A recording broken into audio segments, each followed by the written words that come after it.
Salam saudara yang dikasihi dalam nama Tuhan Yesus, kembali lagi dalam program Creating Understanding. Saya senantiasa berdoa bahwa kita semua tetap dalam pemeliharaan dan perlindungan Tuhan, apalagi dalam kondisi pandemi virus corona saat ini. Hari ini yang akan menjadi topik pembahasan kita adalah tentang apakah perbedaan Yesus dengan para nabi dan para rasul Allah lainnya dalam hal melakukan mujizat. Di luar sana, ada begitu banyak para polemikus berkata bahwa Yesus tidaklah lebih dari para nabi dan para rasul Allah lainnya dalam hal melakukan mujizat. Yesus, para nabi dan para rasul Allah lainnya dapat melakukan mujizat karena seizin oleh Allah.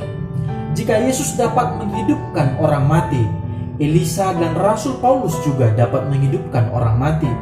Jika Yesus dapat menghardik danau Galilea, Nabi Musa juga pernah membelah laut dengan tongkatnya saja. Jika Yesus pernah memberikan makan orang 5.000 dengan 5 roti dan 2 ikan, Elisa juga pernah memberikan makan 100-an orang dengan 20 roti jelai dan sekantong gandum juga dengan sisa. Jika Yesus pernah menyembuhkan orang sakit kusta, Elisa juga pernah menyembuhkan Naaman yang sakit kusta.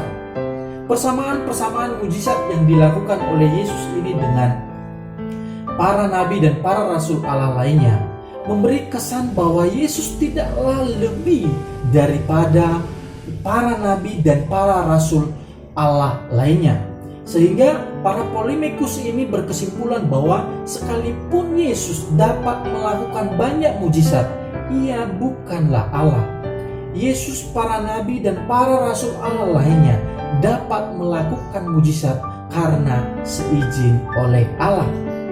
Mungkin hal ini belum pernah terpikirkan oleh kita. Namun bagaimana jika pertanyaan ini dipertanyakan kepada kita?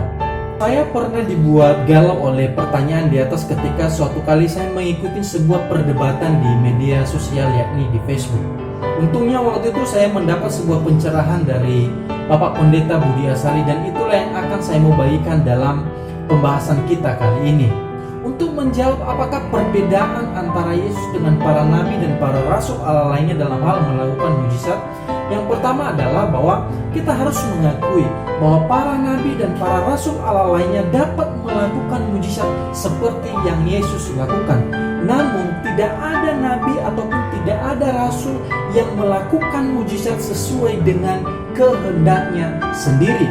Tetapi Yesus dapat melakukan mujizat sesuai dengan kehendaknya sendiri. Nanti kita bisa lihat di dalam Yohanes pasal 5 ayat yang ke-21. Yang kedua adalah Nabi melakukan mujizat bukan dengan kuasanya sendiri, melainkan dengan kuasa Allah. Contohnya, Musa membelah laut dengan tongkatnya berdasarkan instruksi dari Allah. Elisa membangkitkan anak perempuan di Sunem dengan berdoa kepada Allah. Sedangkan para rasul melakukan berbagai macam mujizat dengan menggunakan nama Yesus. Bahkan secara eksplisit atau terang-terangan, para rasul menerima kuasa dari Yesus untuk melakukan mujizat. Tetapi Yesus melakukan mujizat dengan kuasanya sendiri dan tidak menggunakan nama orang lain untuk melakukan mujizat itu sendiri. Yang ketiga adalah bahwa tidak ada seorang pun dari nabi ataupun dari para rasul yang pernah melakukan mujizat lebih hebat dan lebih banyak daripada yang Yesus lakukan.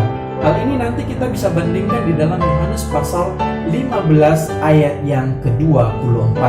Jadi kita dapat menyimpulkan bahwa perbedaan antara mujizat yang dilakukan Yesus dengan para nabi dan para rasul Allah lainnya adalah yang pertama, tidak ada nabi ataupun para rasul Allah yang melakukan mujizat sesuai dengan keinginan atau kehendaknya sendiri, tetapi Yesus melakukan mujizat sesuai dengan keinginan dan kehendaknya sendiri. Yang kedua adalah sumber kuasa dari para nabi maupun dari para rasul adalah bersumber dari Allah, sedangkan sumber kuasa Yesus di dalam melakukan mujizat adalah bersumber dari kuasanya sendiri.